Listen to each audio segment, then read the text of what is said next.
दस्य ज्ञानञ्जनशलाकया चक्षुरुन्मिलितं येन तस्मै श्रीगुरवे नमः। नमो विष्णुपादाय कृष्णपृष्ठाय भूतले श्रीमते भक्तिवेदान्ता स्वामिनिति नामिने। नमस्ते सारस्वती देवे गौरवाणी प्रचारिणे निर्विशेष शून्यवादी पाश्चात्य देशतारिणे वाञ्छाकल्पतरुभ्यश्च कृपा सिन्धुभ्य एव च पतितानां पावनेभ्यो वैष्णवेभ्यो नमो नमः। जय श्री कृष्ण चैतन्य प्रभु नित्यानंद श्री अद्वैत गदाधर शिवासादि गौर भक्तवृंद। हरे कृष्ण कृष्ण कृष्ण हरे हरे, हरे राम राम राम हरे हरे। आराध्यो भगवान् ब्रजेश तनया तद्धाम वृन्दावनम् रम्या क्वाचिदुपासनो ब्रजवधू वर्गेण या कल्पितः।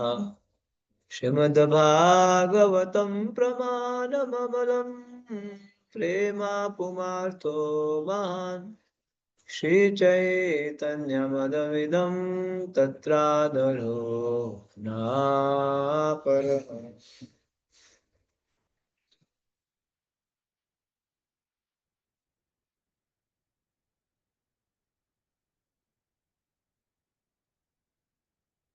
हरे कृष्ण।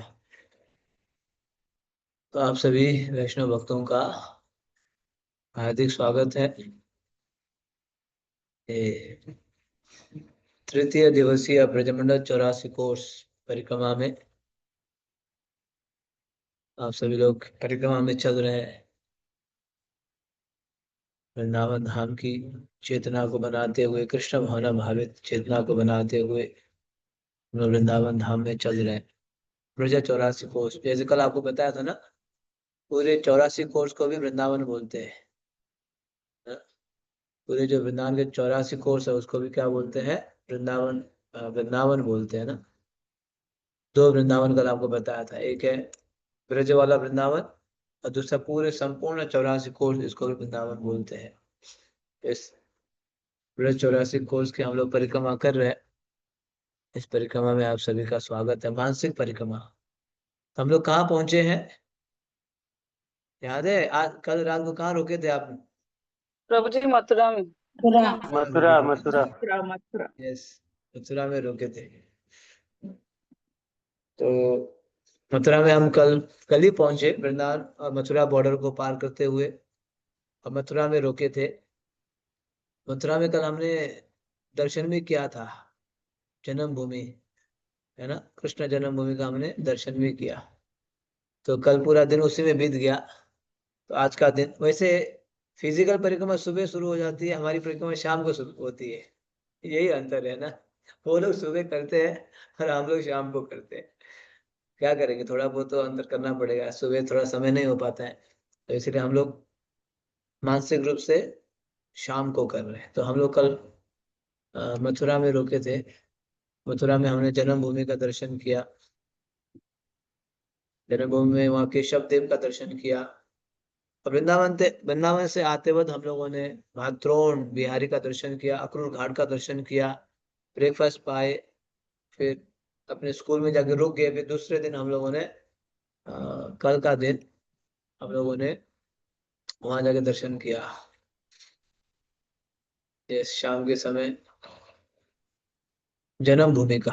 ठीक है, तो आज और भी मथुरा में दर्शन है, उसमें हम चलते हैं। ठीक है, आप सभी साथ में हैं? स्वास्थ्य ठीक है सभी का? क्योंकि परिक्रमा में चलना पड़ता है तो स्वास्थ्य भी थोड़ा सा ऊपर नीचे हो जाता है। 2-4 दिन की बात है, 2-4 दिन के बाद तो आप यूज टू हो जाएंगे। जो 2-4 दिन परिक्रमा करेंगे तो फिर यूज टू हो जाएंगे, यूज टू, है ना। बस 2-4 दिन आप थोड़ा सा अपने जो है यूज टू हो जाइए। तो आइए, तीसरा दिन मथुरा परिक्रमा। तीसरा दिन क्या, मथुरा परिक्रमा। तो मथुरा में पहुंचे कल, तो आज मथुरा की परिक्रमा। मथुरा में कई सारे जन्म स्थली है।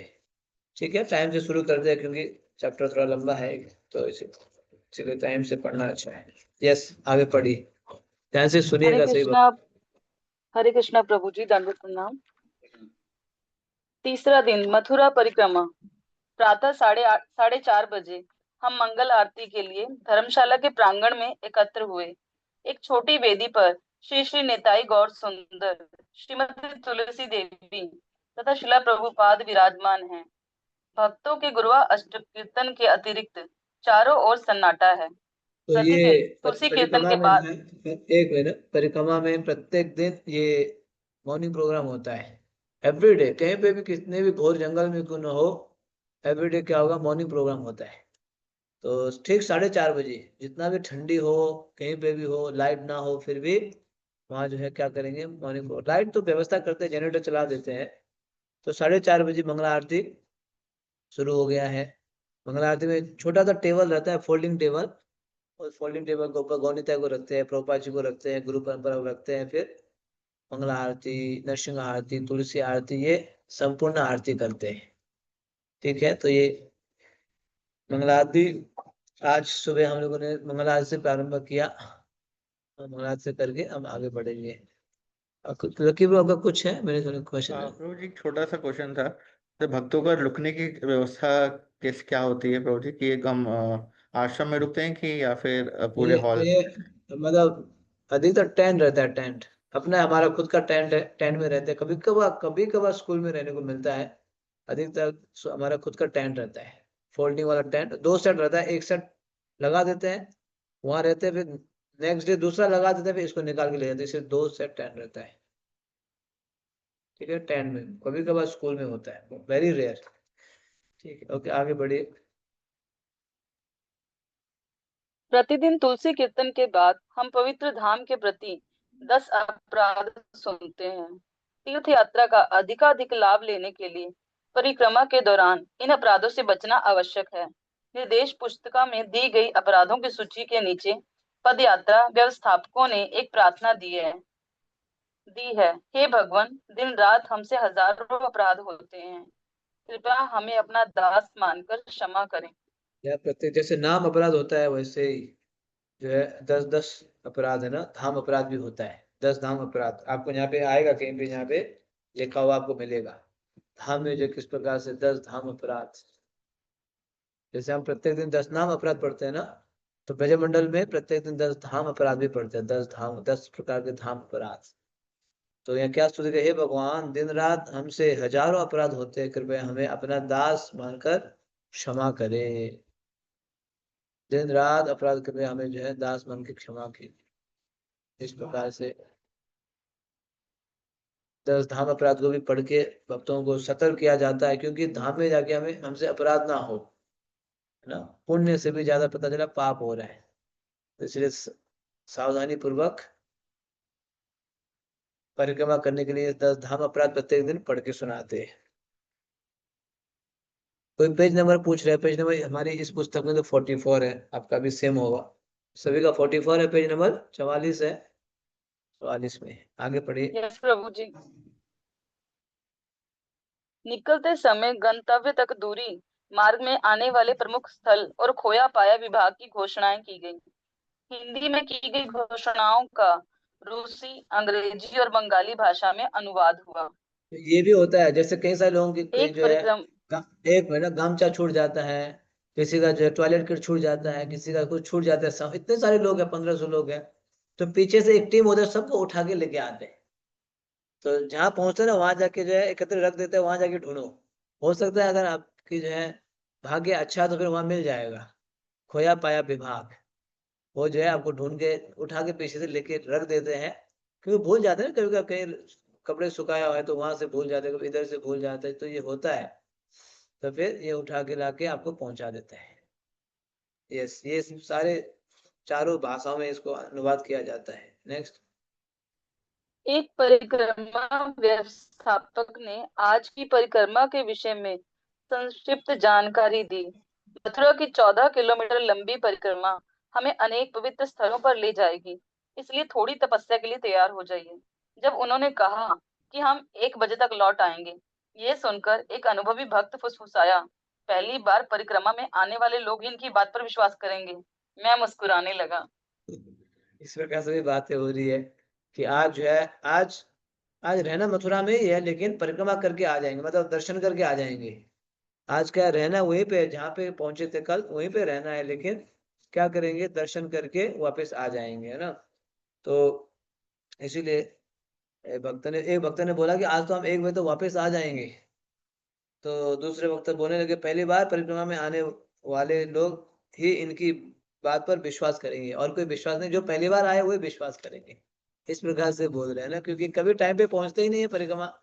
और ब्रज में ये है, मान लीजिए 15 किलोमीटर दूर है, आप पूछो भैया बताओ आगे कितना दूर है, आगे ही है, आगे ऐसे बोलेंगे, दूर नहीं है, आगे ही है बस। क्योंकि दूर है तो आप निराश हो जाएंगे ना, बोलेंगे नहीं अभी तो 15 किलोमीटर है जी, 10 किलोमीटर बोले निराश हो जाएंगे।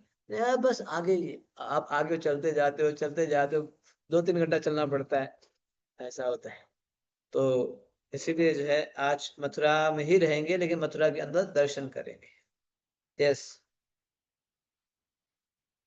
करते हुए हम शिष्य निताई सुंदर के पीछे पीछे उत्तरी मथुरा की ओर चलने लगे। कल हम इसी मार्ग से चलकर अपने निवास तक आए थे। ब्रह्मांड पुराण में एक श्लोक है, तीनों लोगों के समस्त तीर्थ स्थलों की सेवा करने के बाद भी भगवान के जिस दिव्य प्रेम को प्राप्त करना कठिन है, उसे केवल मथुरा की रज के स्पर्श द्वारा सरलता पूर्वक प्राप्त किया जा सकता है। भक्ति देखिए ये रत्नाकर। भक्ति रत्नाकर ने पद्म बताया गया। पद्म हाँ हाँ, यस, दूसरा भी पढ़ लीजिए। ठीक है, जी, पद्म पद्म पुराण के पाताल खंड में कहा गया है, अहो मधुपुरी धन्य बैकुंठाच गरियसी। मथुरा भगवान नारायण के बैकुंठ लोक से भी अधिक धन्य है। मथुरा में केवल एक दिन निवास करने वाले व्यक्ति भी भगवान श्री हरि की भक्ति प्राप्त कर सकता है। भक्ति रत्नाकर। तो देखो ये मथुरा में एक दिन जाके दर्शन करने का कितना लाभ होता है। केवल जो है मथुरा की रज के स्पर्श द्वारा, मथुरा के रज को स्पर्श करने मात्रा से क्या होता है, तीनों लोगों के समस्त तीर्थ स्थलों की सेवा करने के बाद जो मिलने वाला फल, अब तीनों ब्रह्मांड में जितने भी तीर्थ स्थल है वहां भ्रमण कर लीजिए, है ना। पूरे एक तो नंबर 1 कोई जा नहीं पाएगा तीनों लोगों में दर्शन के लिए, जा पाएगा, नहीं जा पाएगा, नंबर 1 तो है ना, जा ही नहीं पाएगा। तो अगर चला भी गया तीनों लोगों में, तो जो तीनों लोगों में तीर्थ स्थली में दर्शन करके जो फल मिलता है, वो तो मथुरा भूमि को केवल स्पर्श करने मात्र से सरलता पूर्वक प्राप्त किया जाता है। यह मथुरा भूमि। और पद्म पुराण में भी कहा गया है, अहो मधुपुरी धन्य वैकुंठाच गरियसी। मथुरा भगवान नारायण के वैकुंठ लोक से भी अधिक धन्य है। कितना विशेष बात है, देखो ये मथुरा जो है, मथुरा भूमि भगवान नारायण लक्ष्मी नारायण का जो वैकुंठ है उससे भी अधिक धन्य है, अधिक श्रेष्ठ है, ऐसे बताया गया, अधिक विशेष है, ऐसे वर्णन आता है। तो वास्तव में साधारण नहीं है ये मथुरा भूमि, बहुत ही विशेष है। यस, पढ़ लीजिए। मथुरा नगरी भारत के 7 प्रमुख तीर्थ नगरियों में से एक है। इन्हें सप्तपुरी या मोक्षपुरी भी कहते हैं। अन्य 6 हैं, अयोध्या, हरिद्वार, काशी, कांची, उज्जैन और द्वारका। पुराणों में मथुरा को विभिन्न नामों से पुकारा गया है, जैसे मधुपुरी, मधुरा, मधुरा आदि। इस समय हम गोकर्ण तीर्थ जाने के लिए प्रमुख सड़क से दाएं मुड़ रहे हैं। तो यहाँ पुराणों में सप्तपुरी बताया गया, सप्तपुरी 7 पुरी है, उसमें से एक है मथुरा। आपने सुना ना, अयोध्या, हरिद्वार, काशी, कांची, उज्जैन और द्वारका, उनमें से एक है मधुपुरी, मथुरा। और मथुरा को कई सारे नामों से पुकारा जाता है, अलग अलग युगों में अलग अलग नाम से। मधुपुरी, मधुरा, मथुरा, अभी तो मथुरा हो गया। पहले का था मथुरा, अभी मथुरा है, पहले था मधुरा और मधुपुरी। इस प्रकार से ये पुण्य भूमि, पुण्य स्थली मथुरा में केवल निवास करने से, एक दिन या मथुरा के रज को स्पर्श करने मात्र से सारे तीर्थों के फल जो है, तीर्थों का दर्शन करने वाला जो फल जो है यहाँ पे प्राप्त किया जा सकता है। ठीक है, आगे बढ़े। आप मथुरा में ही हो ना अभी, के बाहर तो नहीं हो? मथुरा में ही रहिए, ठीक है, मन को वहीं रखिए। हाँ, यस, आगे बढ़िए। गोकर्ण तीर्थ पुराणों में कहा गया है, विश्वनाथ महादेव का यह स्थान गोकर्ण तीर्थ कहलाता है। ये तीनों लोकों में प्रसिद्ध है तथा भगवान विष्णु को अतिशय प्रिय है। भक्ति रत्नाकर। इस मंदिर में गोकर्ण ऋषि की मूर्ति है। भगवान शिव चारों दिशाओं में विराजमान रहकर मथुरा की रक्षा करते हैं, इसलिए वे दिक्पाल कहलाते हैं। गोकर्णेश्वर महादेव के रूप में वे उत्तरी मथुरा की रक्षा करते हैं। इसी प्रकार रंगेश्वर महादेव दक्षिण के, भूतेश्वर महादेव पश्चिम के तथा पिपलेश्वर महादेव पूर्वी मथुरा के दिक्पाल हैं। भगवान शिव एवं गोकर्ण ऋषि को प्रणाम करके हम प्रमुख मार्ग पर लौट आए। मसानी जंक्शन जाने वाले मोड़ पर हम बाएं मुड़कर मथुरा परिक्रमा मार्ग पर पहुंच गए। यस, गोकर्ण तीर्थ ऐसे बताया गया। शिव जी जो है, शिव जी ब्रज के देख रेख करते हैं। ब्रज में जो ब्रज भूमि को शिव जी देख रेख करते हैं, एज ए क्या बोलेंगे, द्वारपाल के रूप में शिव जी। तो इसलिए देखो, चारों ओर से, चार दिशा है तो चारों ओर से अलग अलग शिव जी जो है वहां पे विराजमान है, तो ब्रज में कोई हानि ना पहुंचे।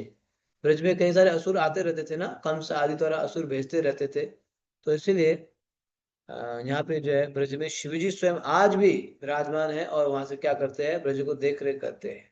तो जैसे यहाँ पे गोकर्ण तीर्थ, जिसमें जो है महादेव शिव जी जो यह स्थान गोकर्ण तीर्थ कहलाता है। विश्वनाथ महादेव का शिव जी रहते हैं, शिव, और चारों दिशा से ये क्या करते हैं, देख रेख करते हैं, मथुरा भूमि को देख रेख करते हैं। तो चार देव कौन कौन है? गोकर्णेश्वर महादेव, रंगेश्वर महादेव दक्षिण में, भूतेश्वर महादेव पश्चिम में तथा पिपलेश्वर महादेव पूर्व मथुरा में, और गोकर्णेश्वर उत्तर मथुरा में। चारों ओर रह के स्वयं शिव जी इस मथुरा भूमि या ब्रज भूमि को देख रेख करते। आप जाएंगे, काम्य वन में है, अभी तो ये मथुरा के लिए, पूरे ब्रज के लिए काम्य वन में कामेश्वर है, वृंदावन में गोपेश्वर है ना, और मथुरा में जो है भूतेश्वर है, और गोवर्धन में चकलेश्वर। ये चार चकलेश्वर चार ईश्वर, और नंदगांव में भी है नंदेश्वर। देखो, पूरे ब्रज में अलग अलग पूर्व पश्चिम उत्तर दक्षिण दिशा में भगवान जो है विराजमान रहते हैं, और भगवान शिव जी विराजमान रहते हैं और ब्रज भूमि को देख रेख करते हैं। यस, ये बात ध्यान रखिए, शिव जी स्वयं रक्षा करते हैं। हाँ जी, आगे। चक्र तीर्थ एवं अम्बरीश टीला। विश्राम घाट की ओर जाते हुए हम यमुना तट पर स्थित चक्र तीर्थ से गुजरे। सड़क के उस पार अम्बरीश टीला है, जहां महाराज अम्बरीश ने पूरे 1 वर्ष तक एकादशी व्रत किया था। जब व्रत के पारण का समय आया, अनायासी दुर्वासा मुनि वहां आ पहुंचे।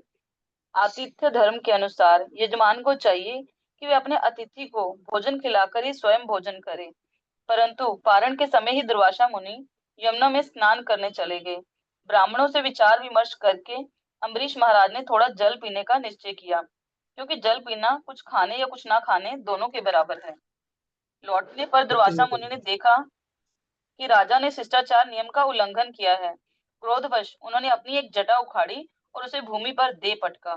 देखते ही देखते राजा को मारने हेतु एक भयानक असुर उत्पन्न हो गया। श्रीमद् भागवतम में उल्लेख है कि उस समय महाराज अम्बरीश की रक्षा कर के लिए सुदर्शन चक्र प्रकट हो गया। चक्र ने पहले उस असुर का वध किया और फिर दुर्वासा मुनि का पीछा करने लगा। आतंकित होकर दुर्वासा वहां से भाग खड़े हुए। आश्चर्य की खोज में वह ब्रह्मा जी और शिव जी के पास गए। आश्चर्य की खोज में वह ब्रह्मा जी और शिव जी के पास गए, परंतु निराश होकर वह अंततः चक्र भेजने वाले भगवान नारायण के पास पहुंचे। भगवान नारायण ने कहा कि महाराज अम्बरीश से क्षमा याचना करने पर ही वे अपने प्राणों की रक्षा कर सकते हैं। इन सब घटनाओं को पुनः 1 वर्ष लगा और इस दौरान महाराज अम्बरीश केवल जल पीकर धैर्य पूर्वक अपने अतिथि दुर्वासा मुनि की प्रतीक्षा करते रहे। इस लीला के बाद भी इस स्थान पर सुदर्शन चक्र महाराज अम्बरीश की सेवा में बने रहे और तब से ये स्थान चक्र तीर्थ कहलाने लगा। दुर्वासा मुनि का आश्रम यहाँ से कुछ ही दूर यमुना के उस पार है। ये कथा सुनकर हम स्मरण करने लगे कि किस प्रकार वैष्णव अपराध हमारी भक्ति में बड़ा बाधक बन सकता है। हमने स्वयं को सचेत किया जिससे परिक्रमा के दौरान हम इस इतिहास को दोहराने से बच सकें। विश्राम घाट की ओर जाते समय हमने कुछ क्षणों के लिए द्वारकाधीश मंदिर पर रुकने का निश्चय किया। देखा आपने चक्र तीर्थ एवं अम्बरीश लीला, आपने ये प्रसिद्ध लीला सुनी होगी आपने, अम्बरीश महाराज जी का, है ना। हालांकि अम्बरीश महाराज गृहस्थ आश्रम में थे, राजा थे। दुर्वासा मुनि तो बहुत बड़े जटाधारी राजा थे, बहुत बड़े राजा थे, लेकिन उन्होंने क्या किया, वैष्णव अपराध किया। अभी आपने लीला सुना ना, दुर्वासा मुनि ने तो अम्बरीश महाराज ने नजर आ रखे थे, तो अब ये नहाने के लिए चले गए इधर आके, दुर्वासा मुनि अम्बरीश महाराज के राज्य में आके चले गए, राम मैं भोजन के लिए आ रहा हूँ, ठीक है कोई बात, आप आ जाइए। तो नियम ये होता है, राजा होते हैं उनको प्रतीक्षा करनी होती है, साधु संतों को खिला के फिर खाना होता है। अब वो नहाने के लिए चले गए दुर्वासा मुनि, अम्बरीश महाराज निगरा रखे थे और समय हो गया पालन का, है ना, पालन से पहले लेना होता है ना, पालन जो है खत्म होने से पहले। वो आए नहीं, प्रतीक्षा तो कर रहे थे ये, लेकिन वो आए नहीं, स्नान में टाइम बिता दिया। अब इन्होंने सोचा नहीं आएंगे तो एकादशी तो ये भंग नहीं होगा, मुझे कुछ ना कुछ करना चाहिए। उन्होंने क्या किया, केवल जल पान किया, निर्जला रखे तो जल पान किया। और जब दुर्वासा मुनि लौट गया तो इतने क्रोधित हुए, नाराज हुए कि आपको शिष्टाचार मालूम नहीं है ना, आपको आपको मालूम नहीं है क्या, उन्होंने तो खाया ही नहीं था, पिया तो था ना, और वो भी टाइम पे तोड़ना था। बहुत क्रोधित हो गए, फिर अपने जटा एक बाल निकाल के उनको शाप दे रहे थे मारने के लिए। तब तब जो भगवान को जो है, भगवान सहन नहीं कर पाए, भगवान ने क्या कर दिया, सुदर्शन को छोड़ दिया, जाओ, है ना, सुदर्शन रक्षा के लिए आगे। देखा, हालांकि दुर्वासा मुनि भी बड़े मुनि है, अम्बरीश महाराज गृहस्थ आश्रम में राजा है, लेकिन दुर्वासा मुनि वैष्णव अपराध कर डाले। अंत में जब वैष्णव अपराध होता है तो ये भगवान के पास भी चले गए, ब्रह्मा शिव भगवान के पास, सबके पास क्षमा कीजिए बोल के दुर्वासा मुनि चले, लेकिन कोई क्षमा नहीं कर पाए। सभी ने यही बोला, आपने जिनके ऊपर अपराध किया है उन्हीं के पास जाके क्षमा मांगिए, आपने जिनके पास अपराध किया है उन्हीं के पास जाके क्षमा मांगिए। तो फिर दुर्वासा मुनि कहाँ लौट के आए, अम्बरीश महाराज के पास ही लौट के आए और क्षमा मांगना, ये विधि है। अगर हमने वैष्णवों के प्रति अपराध किया, जिनके प्रति अपराध करते हैं उन्हीं से क्षमा मांगा जाता है। तो इसीलिए सुदर्शन चक्र ने दुर्वासा मुनि अम्बरीश महाराज जी का रक्षा किया था, इसलिए इस स्थान का नाम हो गया चक्र तीर्थ। चक्र तीर्थ कहलाता है, चक्र तीर्थ। आज भी भक्त लोग जाके दर्शन करते हैं इस चक्र तीर्थ में, मथुरा में है, और साथ साथ अम्बरीश टीला भी है। तो ये सब हम लोगों ने दर्शन किया, भक्तों ने दर्शन करके अब आगे बढ़ेंगे द्वारिकाधीश मंदिर, जो मथुरा में प्रसिद्ध है, द्वारिकाधीश मंदिर। देखो यहाँ चित्र भी है, फोटो भी देख लीजिए, है पुस्तक आ गया सभी के पास, हाँ पहुंच गए ना पुस्तक सही भक्तों के अब तक। तो पेज नंबर मेरे पास तो 46 है, आपके पास भी 46 है पेज नंबर, सबका सेम है। जी प्रभु जी। हाँ सभी का सेम है, यस वेरी गुड। कई सारे भक्त दिखा भी रहे हैं, कितना अच्छा है। देखो आप पुस्तक पकड़ के हाथ में पकड़े हुए, इतना सुंदर पुस्तक है, पढ़ रहे हो, अध्ययन कर रहे हो, अच्छा है ना। हाँ, तो आइए द्वारिकाधीश मंदिर में दर्शन करते हैं। यस, द्वारकाधीश मंदिर, सब भक्त दर्शनों के लिए उत्सुक थे, इसलिए मंदिर में प्रवेश एक चुनौती बन गया। ये मथुरा का एक प्रमुख मंदिर है और यहाँ अर्चा पूजा द्वारका के समान अत्यंत ऐश्वर्यपूर्ण होती है। मथुरा में 18 वर्ष रहने के बाद श्री कृष्ण यदुवंशियों के साथ द्वारका चले गए। यद्यपि इस समय हम मथुरा में हैं, द्वारकाधीश मंदिर में प्रवेश करते ही हमें लगा मानो हम कुछ क्षणों के लिए द्वारका धाम में स्थानांतरित हो गए हैं। तो यहाँ पे देखो, क्योंकि 1500-2000 भक्त है ना, तो मंदिर में दर्शन करना बहुत टाइट हो जाता है, बहुत लंबी लाइन हो जाए। एक दो भक्त होते तो आराम से चले जाते, लेकिन कई सारे भक्त होने के कारण बहुत मुश्किल होता है ना, बहुत ही टाइट हो जाता है मंदिर में आके दर्शन करना। हाँ, तो फिर भी भक्त लोग दर्शन के लिए बहुत ही उत्सुक थे। और क्योंकि भगवान मथुरा में कितने साल रहे थे, 18 साल। ये बात भी ध्यान रखिए, भगवान वृंदावन में कितने साल रहे थे, मथुरा में कितने साल रहे थे, द्वारका, ये सब ध्यान रखिए। वृंदावन में 10 साल, ये आएगा वर्णन। मथुरा में 18 साल, बाकी बचे हुए जो है, बचा हुआ द्वारिका में रहे थे। तो इसलिए भक्त लोग दर्शन के लिए आगे बढ़ने लगे द्वारकाधीश जी का। यस।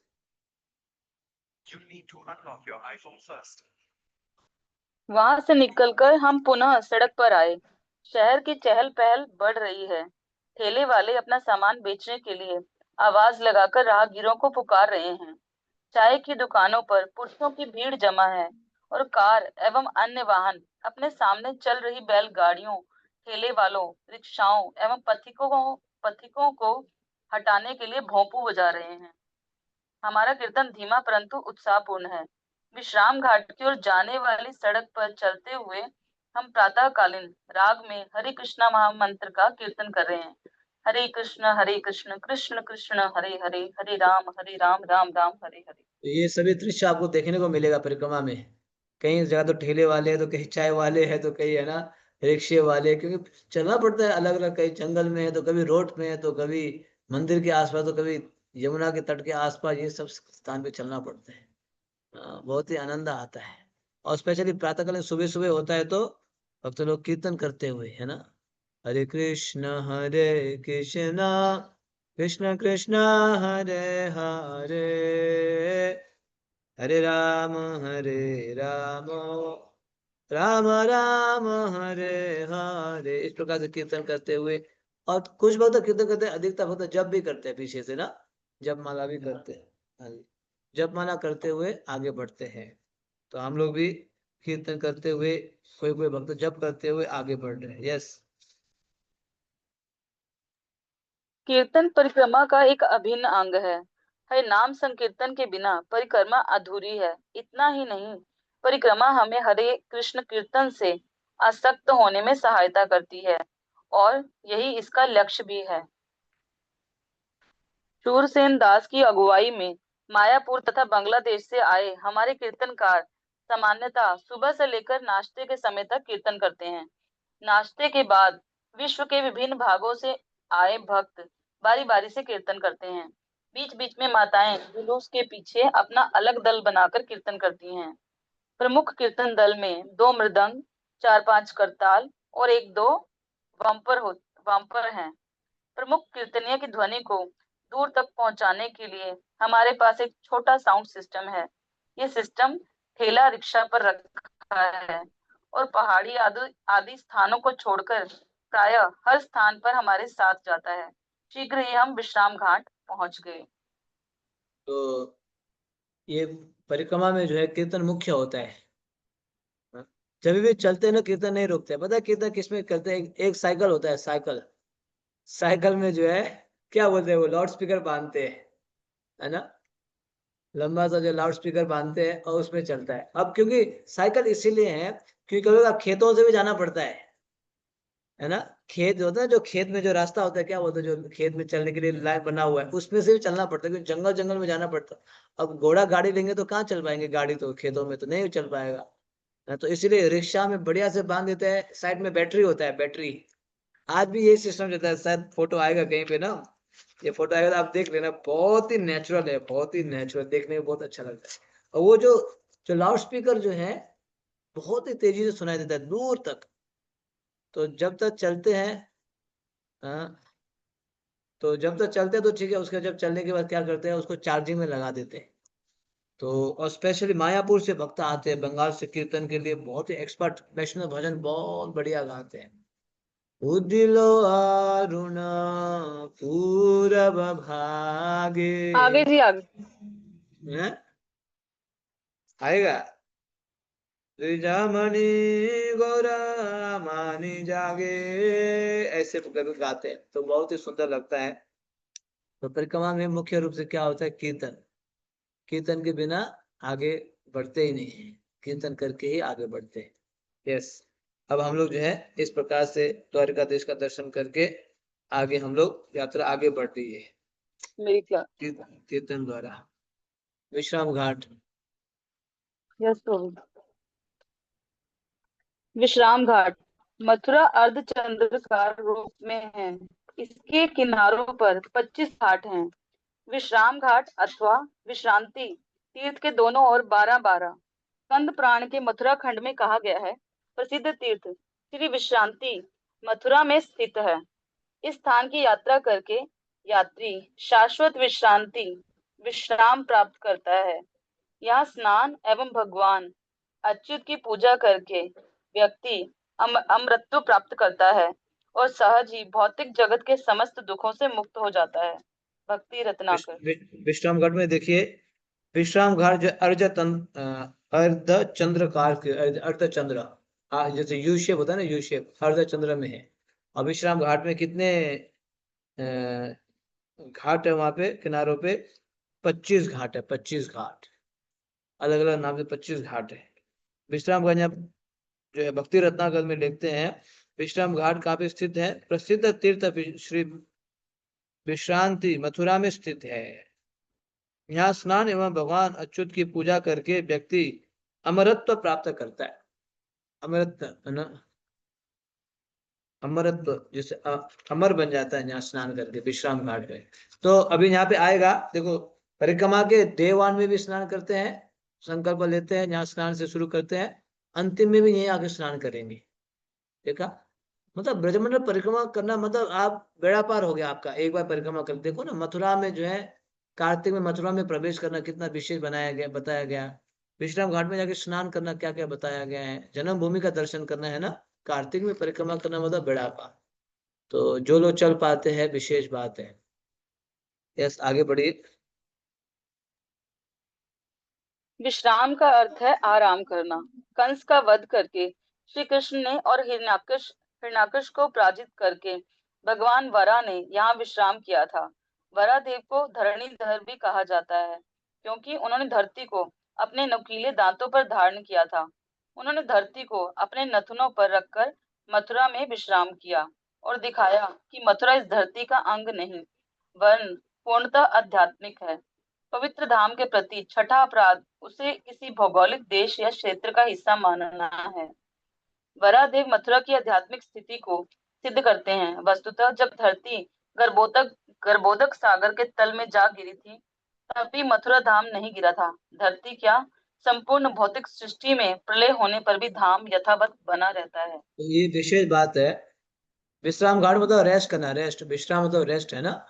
तो जब भगवान श्री कृष्ण ने कंस का वध किया था यहीं आके विश्राम किए, और वरा भगवान ने हिरण्याक्ष का वध किया तो वरा भगवान पृथ्वी को लेके आके यहाँ पे आके विश्राम किए। तो देखो, थोड़ा सा दिमाग लगा लो, थोड़ा सा दिमाग लगा लीजिए।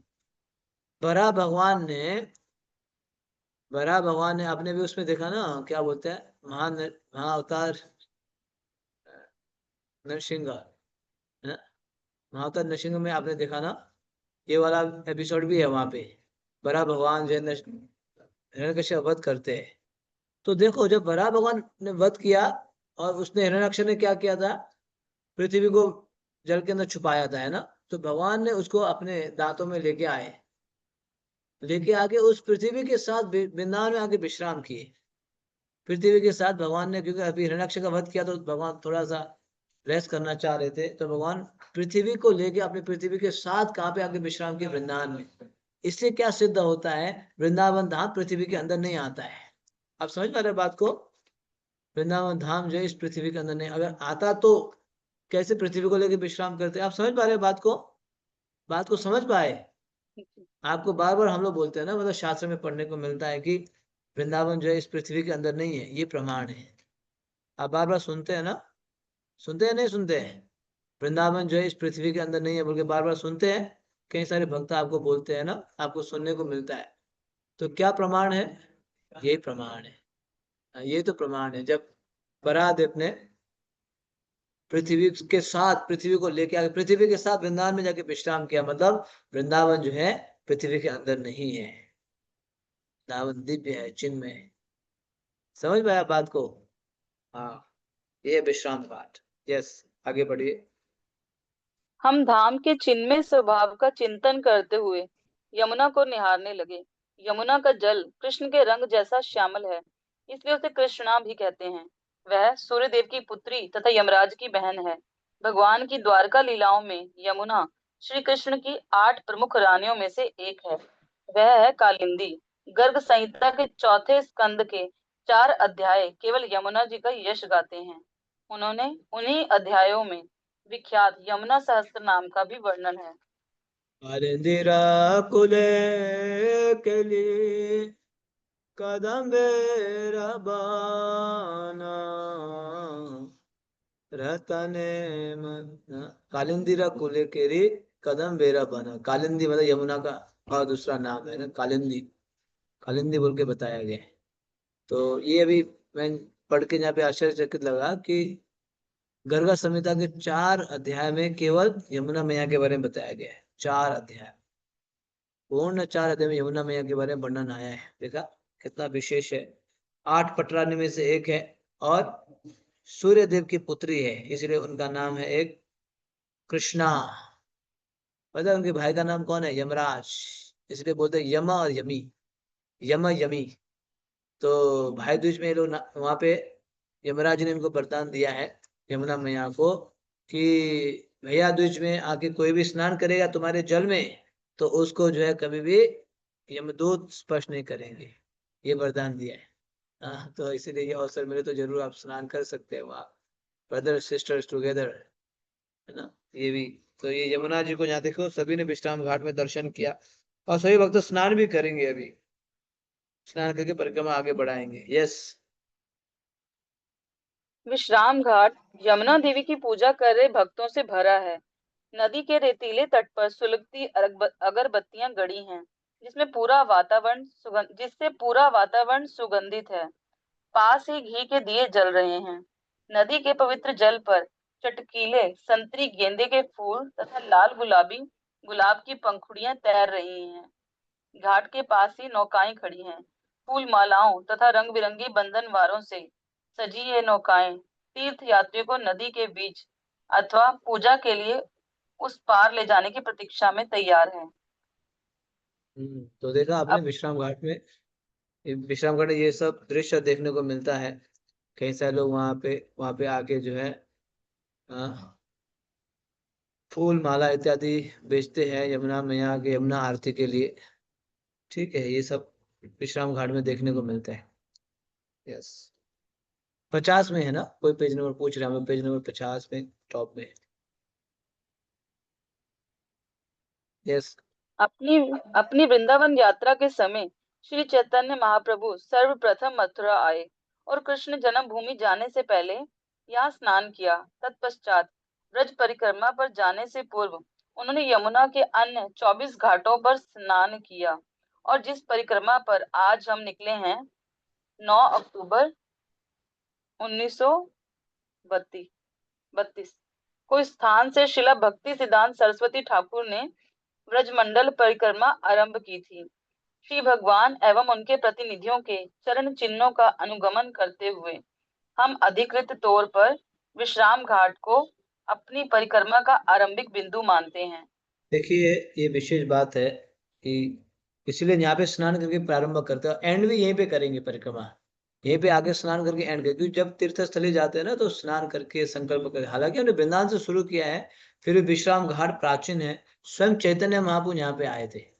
स्वयं चैतन्य महाप्रभु जब वो 2 महीना वृंदावन के लिए आए तो यहाँ पे आके स्नान किए थे, है ना। और यहीं से स्नान करके उन्होंने अन्य 24 घाटों में स्नान किया, वनों में जाके दर्शन किया। और भक्ति सिद्धांत महाराज जी भी 1 अक्टूबर 1932 के समय अपने शिष्यों के साथ आए थे। इसलिए विश्राम घाट हमारे गौड़िया वैष्णव के लिए बहुत विशेष है। यहीं से हमारी परिक्रमा आगे बढ़ती है। वैसे तो प्रारंभ हम लोगों ने कृष्ण बल्लभ मंदिर से कर दिया था, लेकिन फिर भी और एक बार यहाँ से दोबारा पुनः स्नान करके आगे बढ़ते हैं। यस। विचित्र संयोग है, जब भी इस्कॉन की ब्रजमंडल परिक्रमा विश्राम घाट आती है हर बार एक ही पुरोहित हमारे स्वागत एवं सहयोग के लिए आता है। वह मंगलाचरण गाता है और भक्तगण नदी के जल को अपनी हथेली में लेकर आचमन करते हैं। पुरोहित कुछ और मंत्रों का उच्चारण करता है और भक्त पवित्र जल को पुनः नदी में छोड़ते हैं। तब भक्त यमुना देवी को प्रणाम करते हैं और कुछ क्षण उसके जल में निमग्न रहकर सफल परिक्रमा की प्रार्थना करते हैं।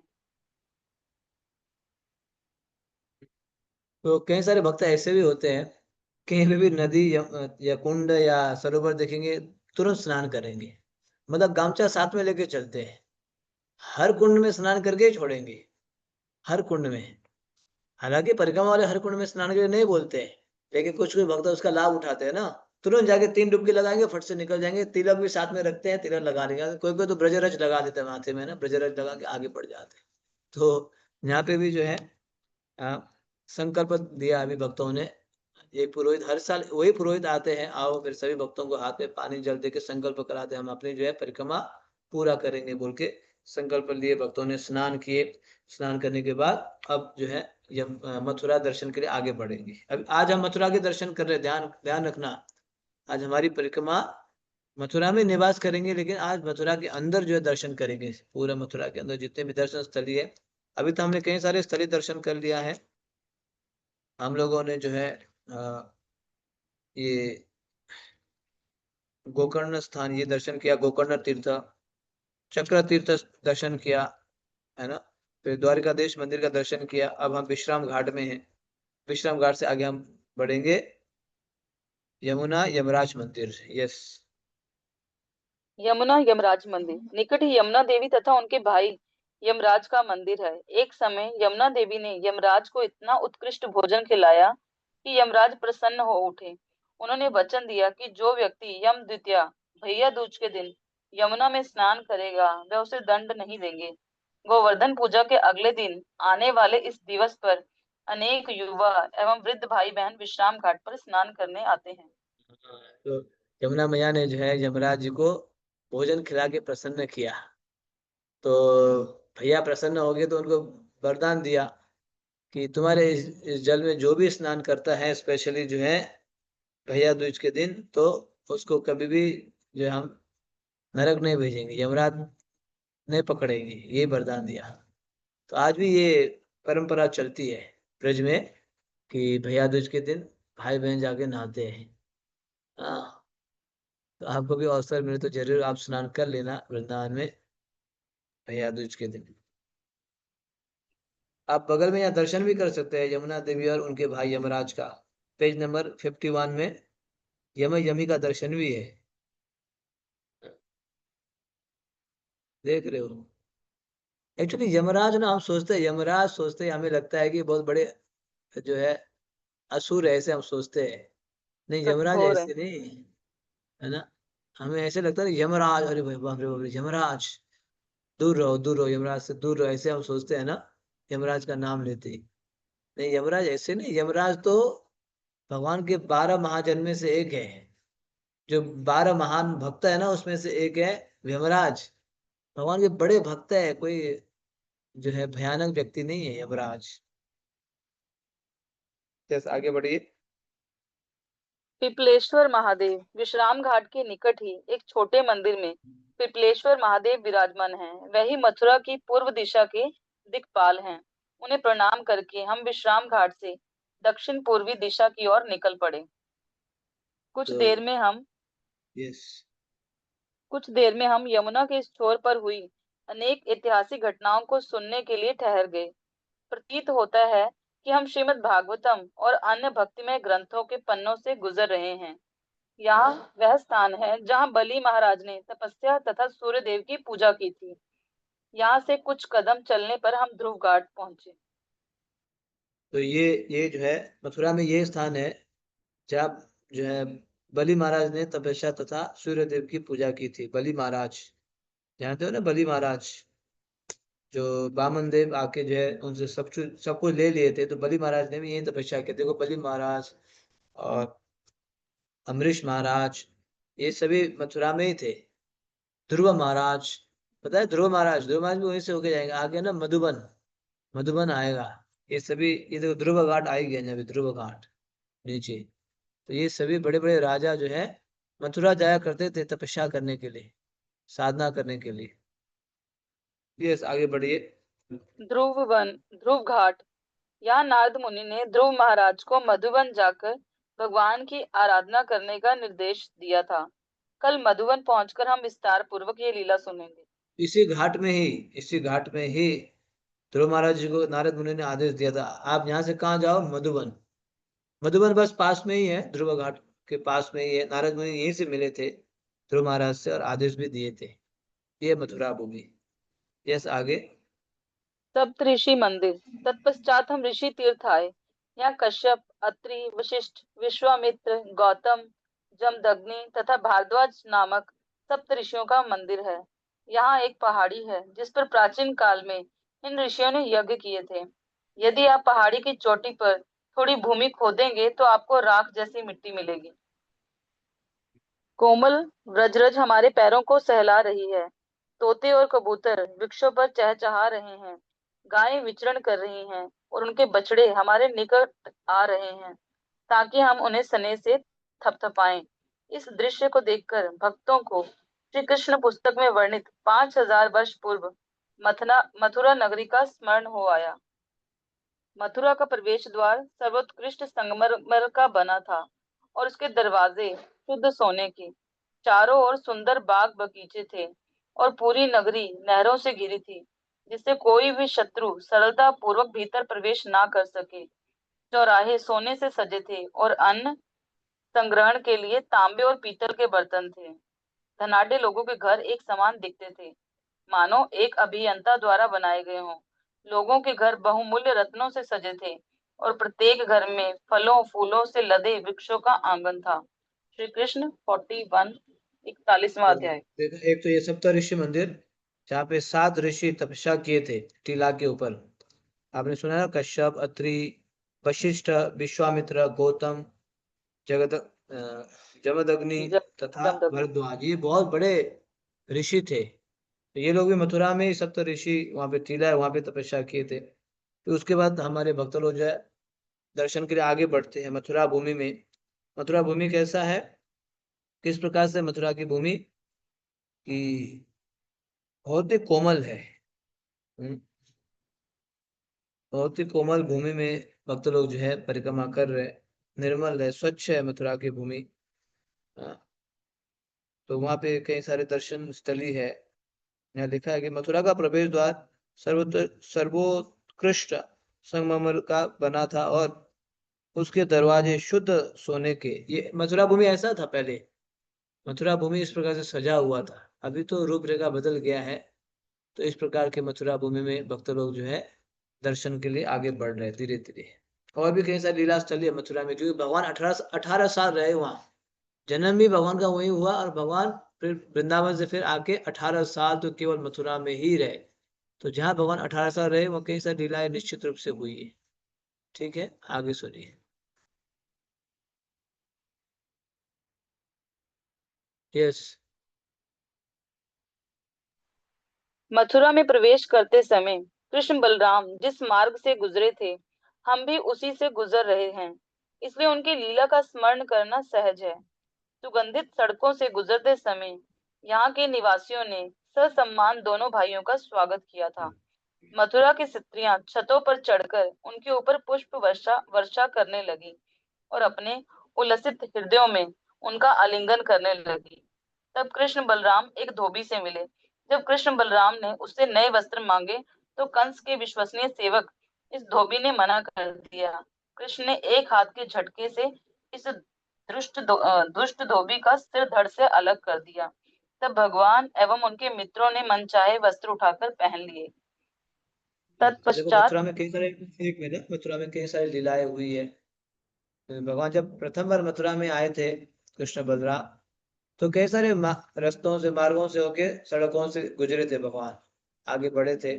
तो मथुरा वासियों ने भगवान का स्वागत किया, पुष्प वर्षा करते हुए भगवान का स्वागत किया। मथुरा की स्त्रियां जो है छत के ऊपर चढ़ के भगवान का स्वागत किया था कृष्ण बलराम का। तो भगवान जो है, देखो ऐसे लग जैसे कोई होता है ना, गांव से सिटी में जाता है तो देखना चाहता है ना। गांव से शहर में चला चला जाता है तो थोड़ा घूमना चाहता है, चलो मार्केट देखते हैं, चलो जो है क्या है। तो उसी तरह मथुरा तो उस समय शहर था। तो अब वृंदावन भगवान तो ब्रज से आए हैं, तो उनको घूमने की इच्छा हुई। मथुरा में जो है घूमने की इच्छा, तो भगवान क्या कर रहे थे, मथुरा में घूम के देख रहे थे अलग अलग। तो एक धोबी मिला, तो धोबी को बोला एक वस्त्र बना दो हमारे लिए भी। धोबी मना कर रहा था, फिर भगवान ने उसको ठीक कर दिए थे, उस धोबी को जो है उसी समय ठीक कर दिए, है ना, तुरंत। तो ये लीला भी वहीं पे हुआ है कि मथुरा में ही। यस, आगे। तत्पश्चात कृष्ण बलराम एक दर्जी से मिले, जिसने धोबी से प्राप्त उनके वस्त्रों को सुसज्जित कर दिया। इसके बाद उनकी भेंट फूल बेचने वाले सुदामा से हुई। भक्ति पूर्वक उनका स्वागत करके सुदामा ने उन्हें सुगंधित फूलों के हार पहनाए और उनकी हार्दिक स्तुति की। उससे संतुष्ट होकर कृष्ण बलराम एवं उनके मित्रों ने अपना भ्रमण जारी रखा। इन स्थानों से होते हुए हमारा परिक्रमा दल पश्चिम में स्थित कुब्जा मंदिर की ओर बढ़ चला। देखो, भगवान फिर उसके बाद धोबी से वस्त्र लिए, वस्त्र पहने, फिर उसके बाद किन से मिले? ये दूसरे सुदामा है, फूल बेचने वाला सुदामा। एक सुदामा है अलग, ये सुदामा अलग है। तो भगवान को देखो कितना सुंदर, बहुत ही सुंदर फूल माला दिया इन्होंने, भगवान को हार पहनाया, हार। कितने भाग्यशाली होंगे ना ये जो है सुदामा जी। देखो, क्योंकि मथुरा में ऐसे होता था, जो भी कार्य करते थे सभी कंस के लिए ही करते थे। वो धोबी हो, कुब्जा हो, फूल बनाने वाला, सब कंस ने अपना अधिकार जमा के रखा था। अब मेरे अलावा किसी को कुछ भी नहीं देंगे, नहीं भेजेंगे, जो भी करना है मुझसे पूछ के करेंगे। तो लेकिन इस सुदामा जी ने भगवान को बहुत ही सुंदर फूल माला अर्पण किया। भगवान मार्केट में घूम रहे, मथुरा के मार्केट में, शहर में घूम रहे, फर्स्ट टाइम आए हैं। देखो, गांव से फर्स्ट टाइम निकले हैं, 10 साल के बाद निकले हैं। वहां पे तो गाय भैंस इत्यादि होया करता था। हाँ, अब सिटी में तो कई सारे दर्जी है, हाँ, कई सारी दुकानें हैं, इन सबको भगवान देखते हुए जा रहे हैं। अब कुब्जा से मिलेंगे, देखिए बहुत ही सुंदर लीला है, सुन लीजिए ध्यान से। कुब्जा मंदिर। कुब्जा के घर में प्रवेश करके हमने कृष्ण कुब्जा विग्रहों के दर्शन किए। कुब्जा एक कुबड़ी स्त्री थी। उसने कंस के लिए घिसे चंदन का लेप कृष्ण बलराम की दिव्य देह पर लगाया। इस कार्य के फलस्वरूप वह परम सौभाग्यवती बन गई। श्री कृष्ण ने अपने स्पर्श से उसकी पीठ सीधी की और उसे अत्यंत सुंदर स्त्री बना दिया। कुब्जा की इच्छा थी कि श्री कृष्ण उसके घर आए। कंस का वध करने के पश्चात श्री कृष्ण ने उसकी यह इच्छा पूरी की। श्री कृष्ण को अपने घर आया देखकर कुब्जा कामुक हो उठी, परंतु उसने अपने मनोभाव नहीं छिपाए। श्री कृष्ण की योजना कुछ और थी। उन्होंने कुब्जा का आलिंगन करके उसके हृदय को काम वासना से मुक्त कर दिया। वह शुद्ध भक्त बन गई। गर्ग, प्रभु जी कंटिन्यू करो। एक महीने ये चर्चा कर लेते हैं। तो आप जानते ही है कुब्जा के बारे में, ये भी जो है कंस के लिए ले जाया करते थे चंदन माला इत्यादि। तो जब भगवान को उन्होंने दर्शन किया, कुब्जा जिनका शरीर झुका हुआ है ना, तो भगवान को जब देखा तो जो सामग्री कृष्ण के लिए कंस के लिए ले जा रही थी, उनको रोका नहीं गया। नहीं, ये जो इतने सुंदर व्यक्ति है, इन्हीं के ऊपर लगा देते हैं चंदन, जो है जो भी है ना। तो भगवान के ऊपर अप्लाई कर दिया। तो भगवान को स्पर्श करते ही कुब्जा जो है, उनके मन में कुछ विशेष अनुभव हुआ। तो उन्होंने भी भगवान को अपने घर में आमंत्रित किया, अब हमारे घर आइए। भगवान भी चले गए। तो कुब्जा के अंदर थोड़ा सा काम वासना था।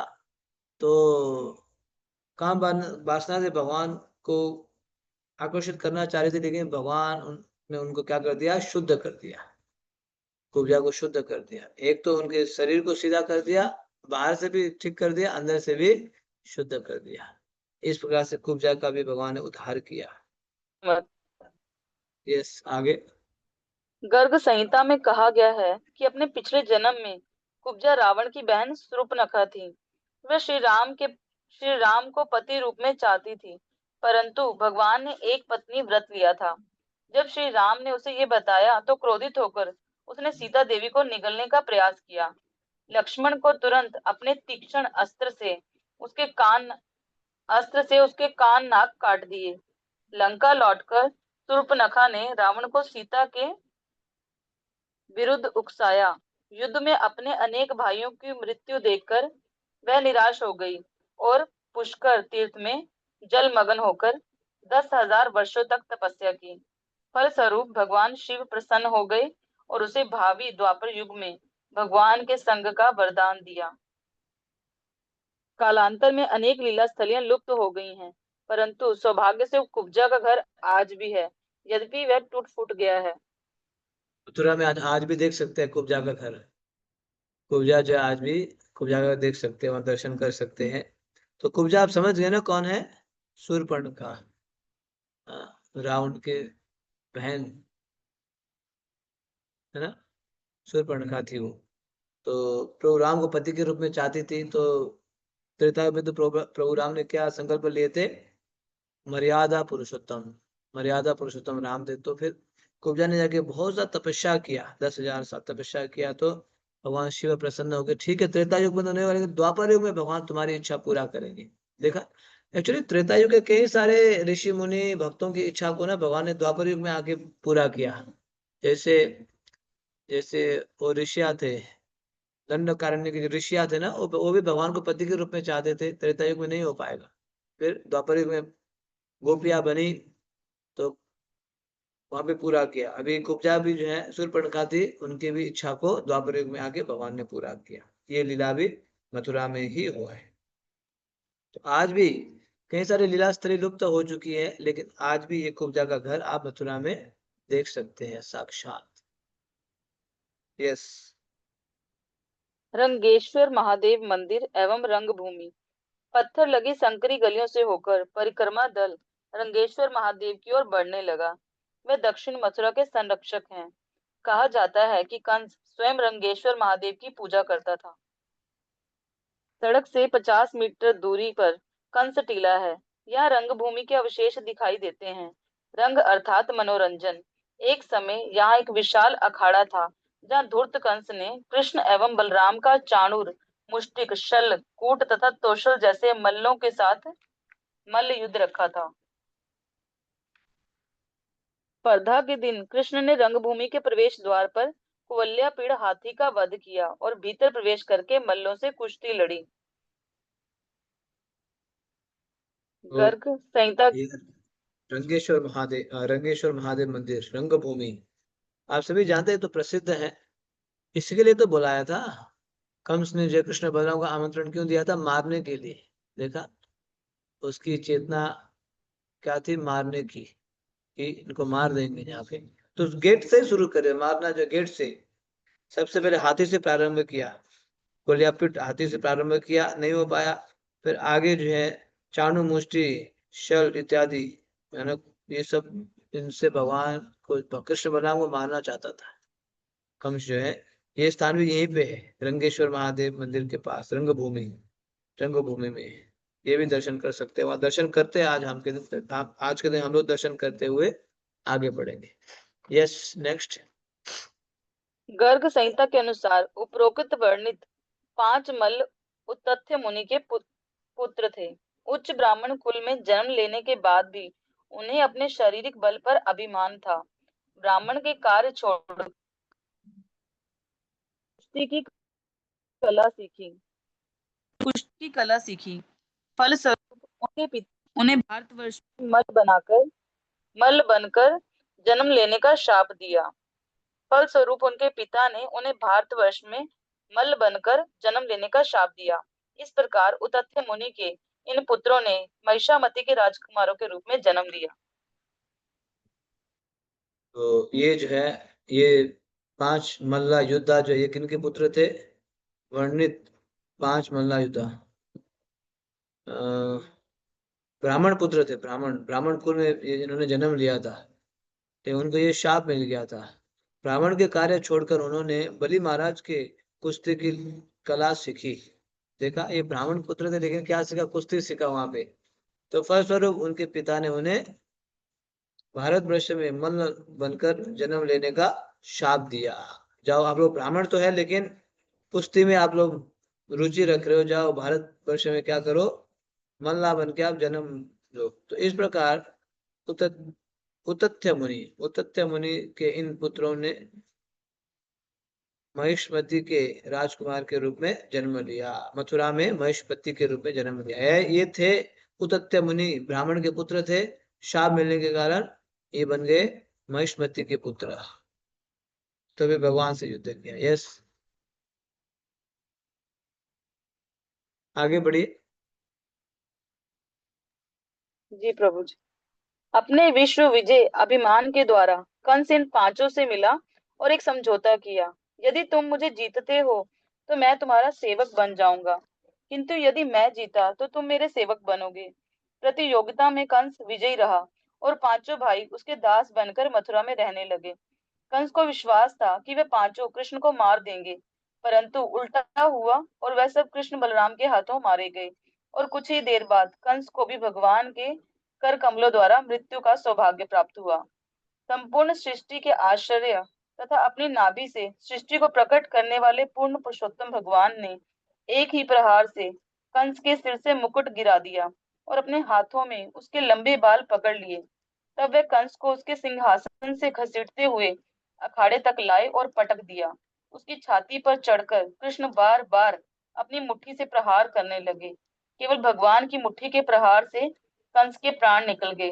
श्री कृष्ण 44वां अध्याय। इसी रंगभूमि में कृष्ण के अद्भुत शौर्य की लीलाएं हुई थी।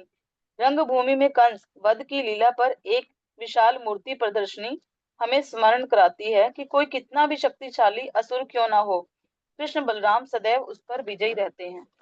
तो देखो कंस कितना शक्तिशाली होगा। ये सारे जो है योद्धाओं को ना वो हरा के लेके आया करता था, जैसे अगासुर, बकासुर, ये जो है ये पांच लोग, जितने पूतना, इन सबको जो है कंस हरा के लेके आया, बंदी बनाया। ऐसे नियम होता था कि जो भी हारेगा तो वो जो है उनके अधीन में रह के सेवा करना पड़ता है, जो जीतता है।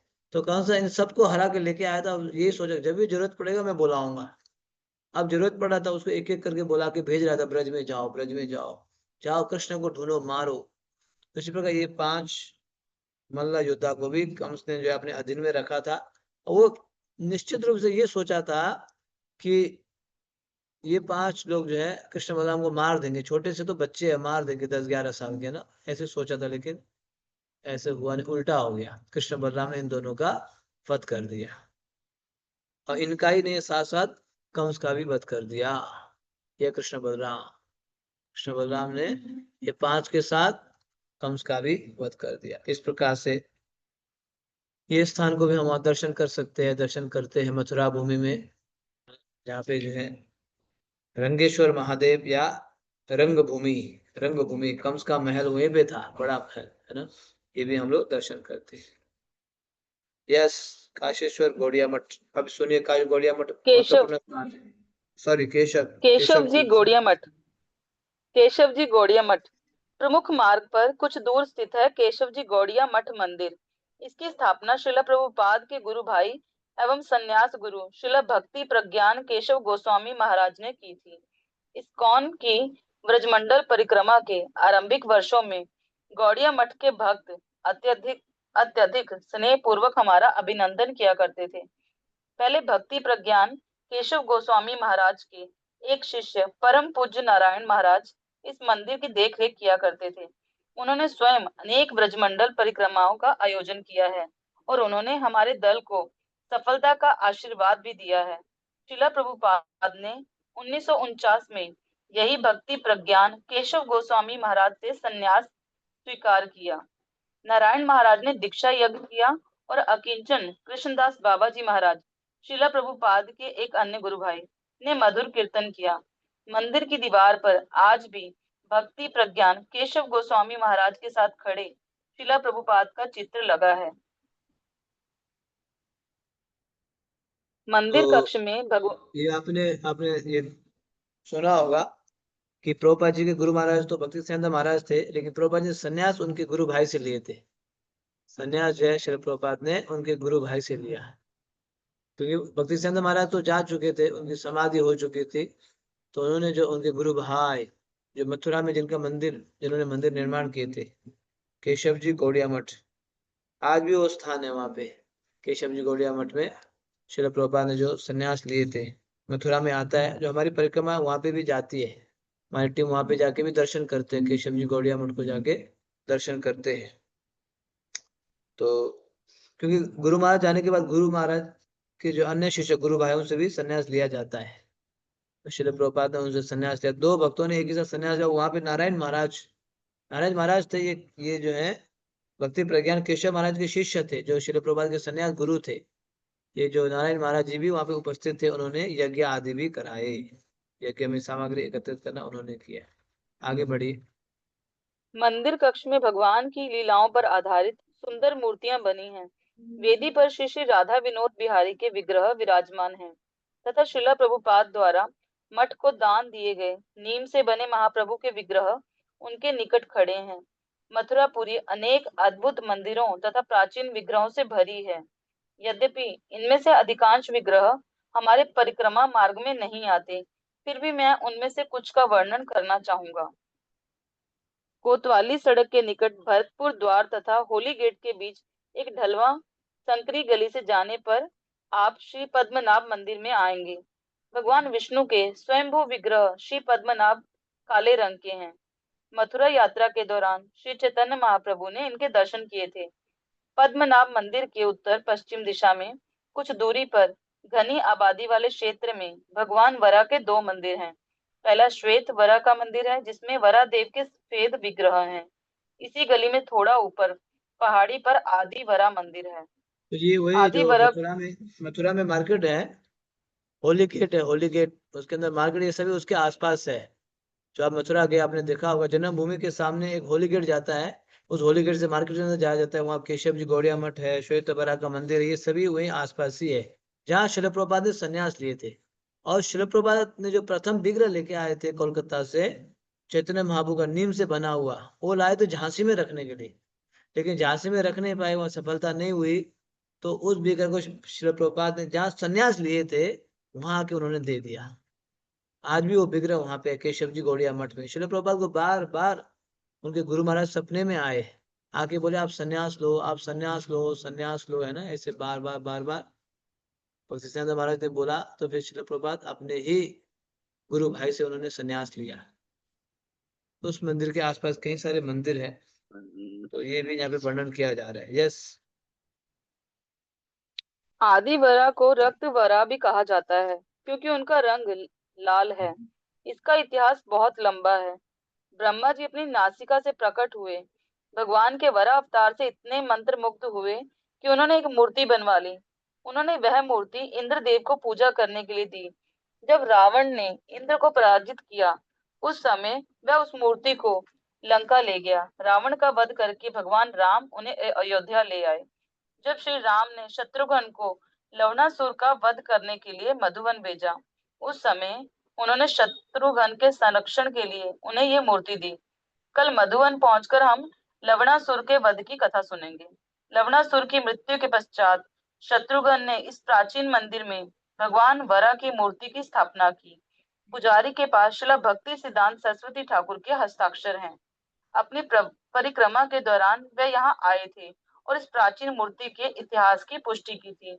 केशव जी गौड़िया मठ से हमारा परिक्रमा दल मथुरा के पश्चिमी भाग की ओर मुड़ा और भूतेश्वर महादेव मंदिर जाने के लिए रेल पटरी पार की। तो देखा आपने यहाँ पे कितना ये प्राचीन जो है वरा मंदिर है, रक्त वरा, आदि वरा या रक्त वरा, बहुत ही प्राचीन, जो स्वयं प्रकट हुए हैं। और फिर ब्रह्मा जी ने पूजा किया, कई सारे लोग हाथ में चले गए ये।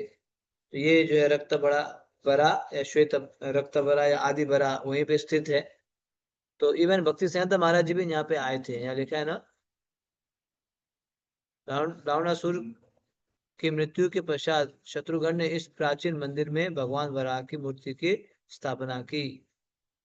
और पुजारी के पास श्री भक्ति सिद्धांत सरस्वती ठाकुर के हस्ताक्षर भी है यहाँ पे। यहाँ पे स्वयं श्रील प्रभुपाद के गुरु महाराज श्री भक्ति सिद्धांत महाराज यहाँ पे आए थे और उन्होंने सिग्नेचर भी करके रखा है।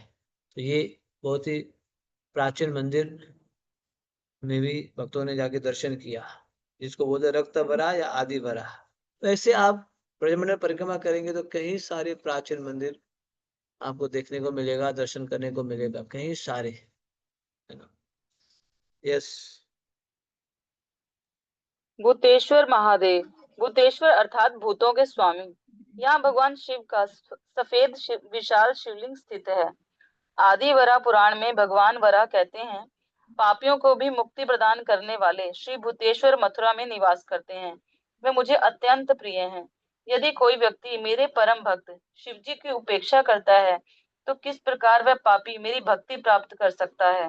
केवल नराधम एवं भ्रमित बुद्धि वाले लोग ही भूतेश्वर को प्रणाम एवं उनका स्मरण नहीं करेंगे। भक्ति रत्नाकर। देखा, ये भूते एक्चुअली मथुरा में जो है भूतेश्वर बहुत प्रसिद्ध है, बहुत। आज भी जो है कई सारे मंदिरों में आप बोल सकते हैं अधिक प्रसिद्ध भूतेश्वर है। वो बोलते अच्छा भूतेश्वर महादेव मथुरा में, गोवर्धन में चक्रेश्वर महादेव बहुत प्रसिद्ध, वृंदावन में गोपेश्वर महादेव।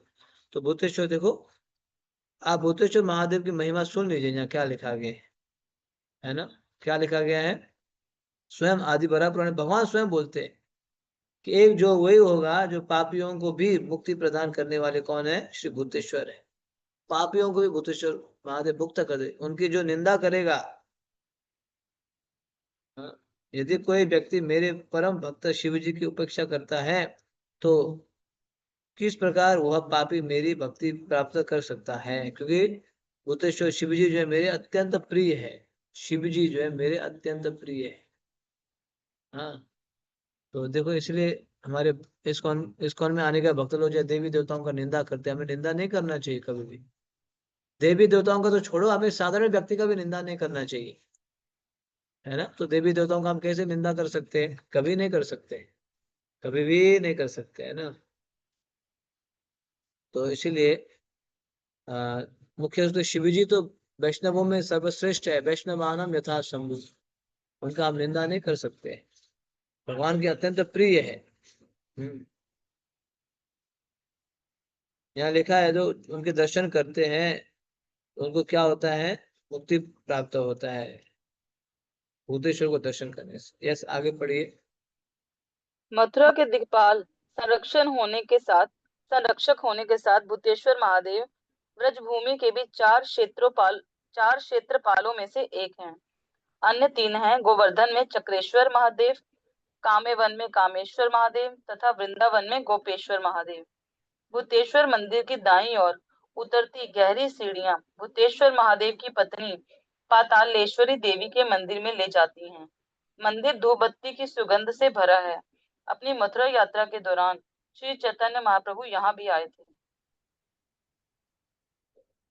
चैतन्य महाप्रभु इन सभी स्थानों को जाके दर्शन किए थे जब वो मथुरा वृंदावन में थे। तो भूतेश्वर जो है बहुत ही शक्तिशाली है, बहुत ही प्राचीन है, भगवान के बहुत प्रिय है और सभी में पापियों को भी मुक्त करने वाले हैं भूतेश्वर भगवान।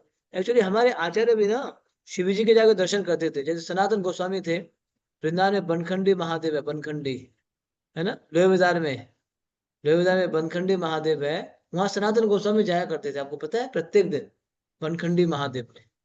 और जब सनातन गोस्वामी गोवर्धन में रहते थे तो चक्रेश्वर के बगल में रहते थे, देखो। तो इसीलिए ऐसे नहीं कि जो है हम शिव जी को नकार दें, शिव जी बहुत बड़े वैष्णव है। हाँ, हमारे आचार्य जाके दर्शन करते थे, तो हमें नकारना नहीं चाहिए, उनको स्वीकारना चाहिए। ठीक है, अभी तक सब ठीक है परिक्रमा में, आप सभी ठीक हो ना? परिक्रमा करते थक तो नहीं गए? थोड़ा पानी वानी पी लो, थक गए तो, है ना। पानी की बोतल आप साथ में रखो, है ना, परिक्रमा में पानी पीना अनुमति है, पानी वानी पी लीजिए परिक्रमा में। हाँ, थोड़ा अगर ज्यादा थके तो बैठ जाइए। अच्छा, अभी बैठे हुए आप लोग? मुझे लगा परिक्रमा में चल रहे हो आप लोग, है ना, परिक्रमा में चल ही रहे हो। हाँ, तो इसलिए परिक्रमा में हमेशा बैग रखना होता है, शोल्डर बैग। तो उसमें दो तीन चीज हमेशा रहेगा, पानी की बोतल, चाहे तो एक छतरी, और एक पुस्तक, गाइड बुक। और कुछ कुछ चतुर भक्त क्या करते हैं, थोड़ा सा खाद्य पदार्थ रख देते हैं, ड्राई फ्रूट वगैरह, है ना? ये या मूढ़ी वगैरह रख लेंगे। हाँ, ये तो हमेशा साथ में रहता है परिक्रमा में। एक्चुअली आप परिक्रमा 3-4 दिन करने के बाद ना उस व्यक्ति का असली शक्ल निकल के आ जाता है। जितना भी कवर करो, अब परिक्रमा करेंगे तो बाल बिखर जाएगा, पसीना से लथपथ हो जाता है ना। और 5-7 दिन बाद तो काला पड़ जाता है, कब तक मेकअप लगाता रहेगा, है ना। मेकअप पाउडर भी कब तक करेगा, है ना। एक हफ्ता बाद तो जो है वो धीरे धीरे ब्रजवासी जैसे दिखाई देगा, है ना। अब उसको एक हफ्ते बाद आदत भी लग जाता है ब्रज की जो है उस रज में लोटपोट करने का, क्योंकि मिट्टी में सुना होता है। हमें याद है हम 20 साल पहले परिक्रमा कर रहे थे, तो ऐसे सुविधा नहीं था, गद्दा वगैरह नहीं देते थे 20 साल पहले। तो जो मिट्टी होता था खेत में, मिट्टी उसके ऊपर सोना होता था। हाँ, चटाई बिछा के उसके ऊपर सो जाओ बस।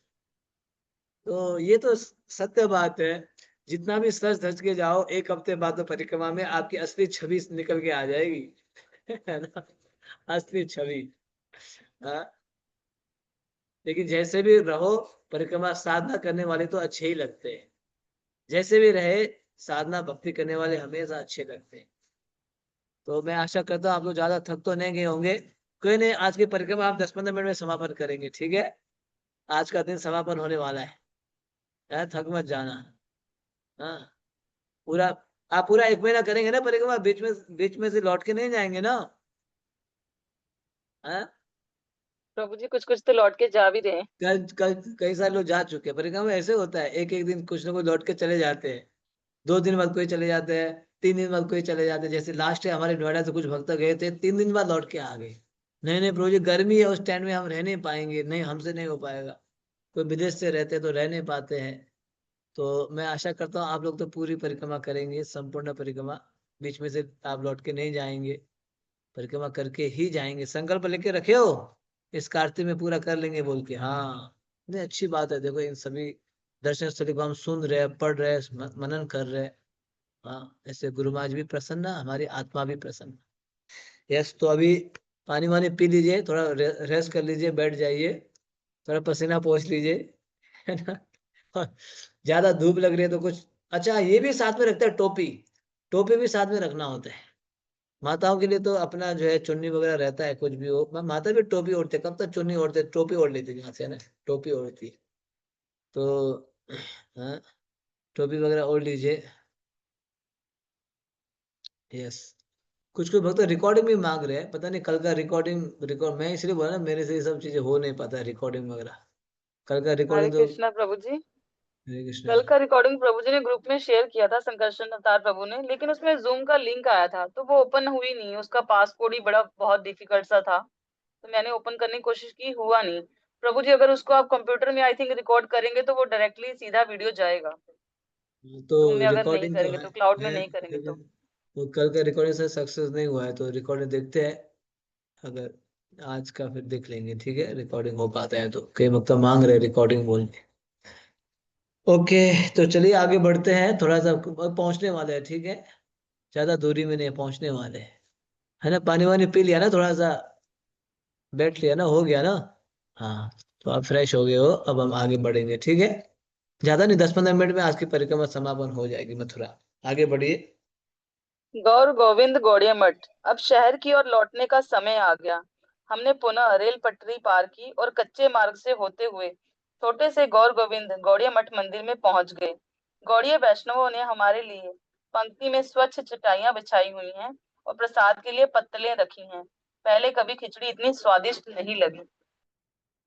तो दर्शन के बाद देखो, कभी अलग अलग मंदिरों में, मठों में भी प्रसाद लेते हैं, ऑर्डर कर देते हैं पहले से। तो यहाँ पे जो है खिचड़ी प्रसाद खिलाया गया, खिचड़ी प्रसाद। तो थोड़ा प्रसाद के रूप में दिया गया, तो ये दर्शन करके फिर आगे बढ़ते हैं। यस। महाविद्या देवी मंदिर। सूरज ठीक सर पर है और सड़क पथरीली, परंतु फिर भी हमारा कीर्तन जोरों पर है। उल्लसित मन से हम उस छोटी पहाड़ी पर चढ़े जहाँ दुर्गा देवी महाविद्या देवी मंदिर में विराजमान है। वे भगवान की बहन है और मथुरा में उनका विशेष सम्मान होता है। तो पहाड़ी पर चढ़ते समय दुर्गा देवी का भी वहाँ दर्शन हुआ, जो भगवान की बहन है, बहिरंग शक्ति है ना। और ये धीरे धीरे जो है संध्या होने जा रहा है, अभी धीरे धीरे अंधेरा होने जा रहा है। यस। पहाड़ी पर चढ़ते समय शीतल हवा के एक झोंके ने हमें तरोताजा कर दिया। देवी को प्रणाम करके हम पूर्व में मसानी जंक्शन की ओर चल पड़े। मार्ग में हमें अनेक गायें भैंसे तथा गोबर उपलों से लदे गधे दिखाई दिए। जंक्शन पर हम प्रमुख सड़क से होकर श्रीजी धर्मशाला की ओर लौटने लगे। मार्ग में पड़ने वाली रेलवे क्रॉसिंग पर हमें रुकना पड़ा। बजता सायरन वहां से गुजरने वाली रेलगाड़ी राधा रानी एक्सप्रेस की घोषणा कर रहा था। ब्रज में आधुनिक तकनीक भी श्री कृष्ण का स्मरण कराती है। देखो महाराज जी कितना प्रैक्टिकली लिखते हैं। हम जो है लौट रहे हैं, पटरी को पार कर रहे हैं, रेल आ गई तो हमें रोकना पड़ रहा है। और रेल का नाम वो वृंदावन से आती है, राधा रानी एक्सप्रेस।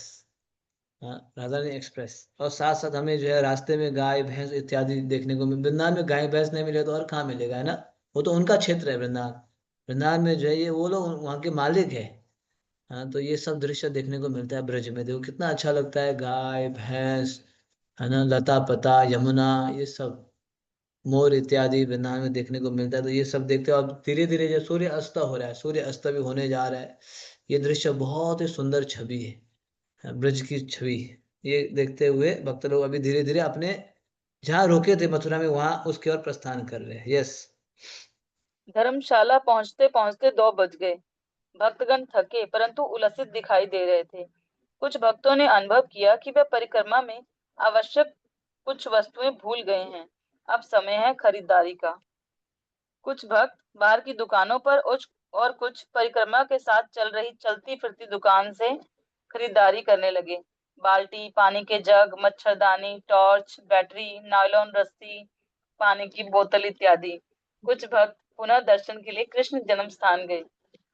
तो ये ऑब्वियस है कि जल्दीबाजी में आते हैं परिक्रमा, तो भूल जाते हैं सामान वगैरह लाने के लिए।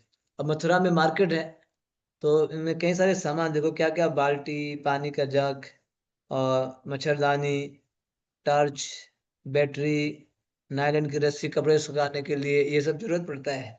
पानी की बोतल इत्यादि जो जो सामान, किसी के पैर में अभी तक तो लग चुका होगा, दवाई भी ले लेते हैं वहां से ना, जेब में बैग में रख लेते हैं, है ना।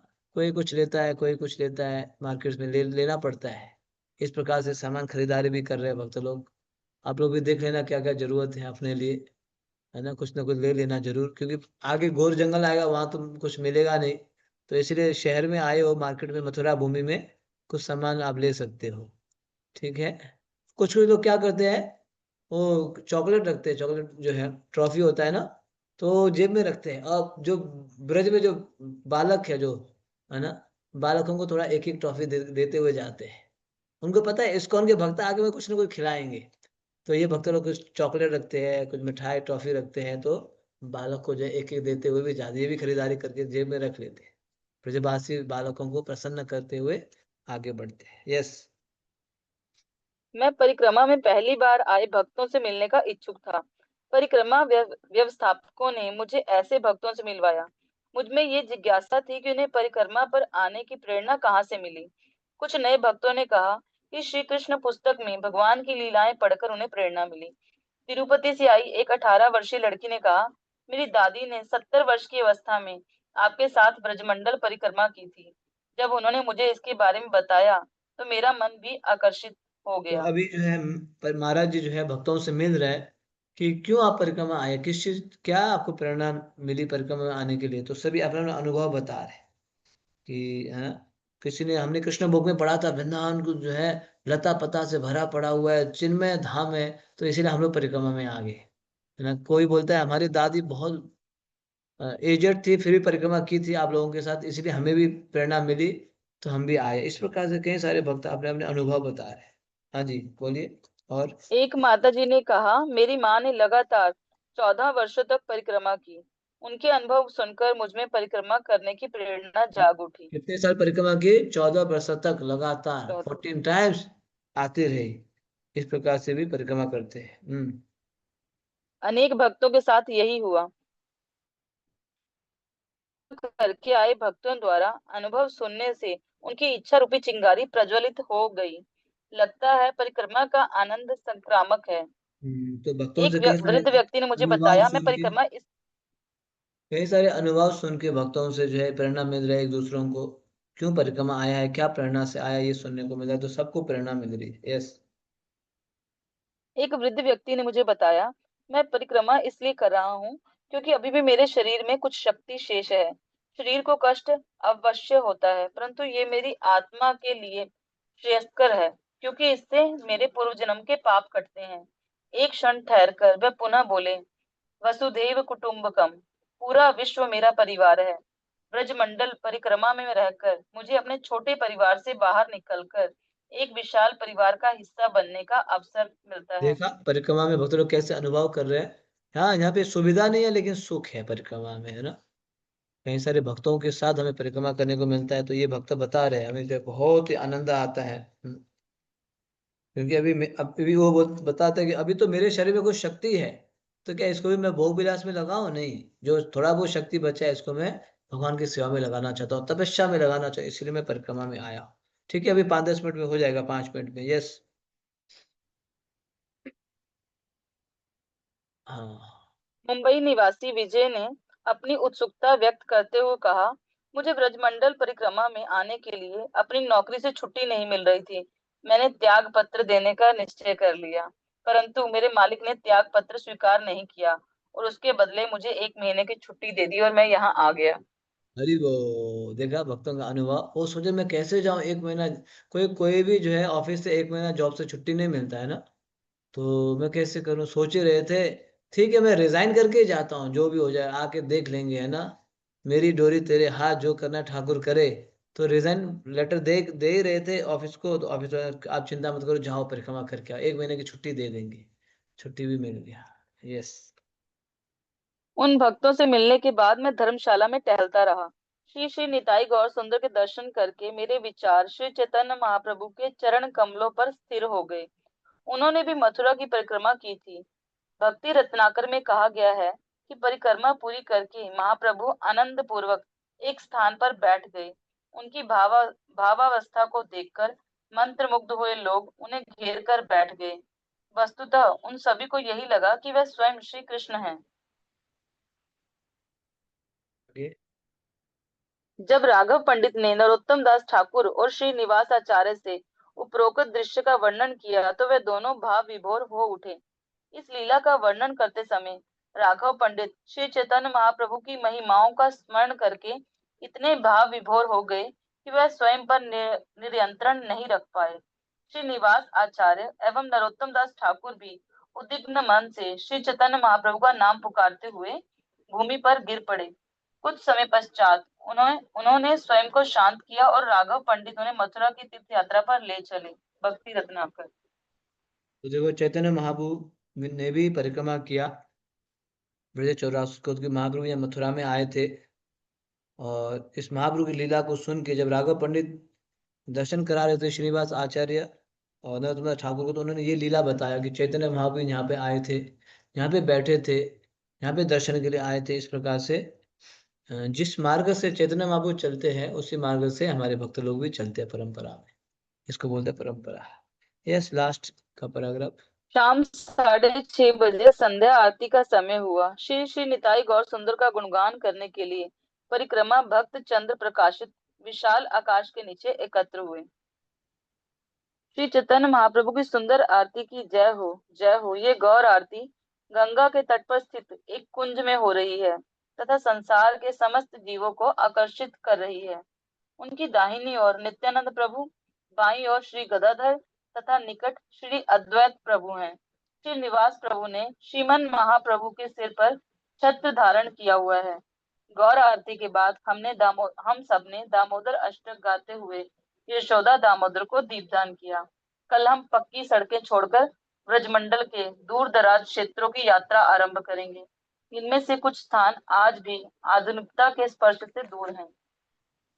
हरे कृष्णा, हरे कृष्णा, कृष्ण कृष्ण, हरे हरे, हरे राम, हरे राम, राम राम, हरे हरे। इस प्रकार से हम लोगों ने मथुरा भूमि में जो हमने दर्शन किया।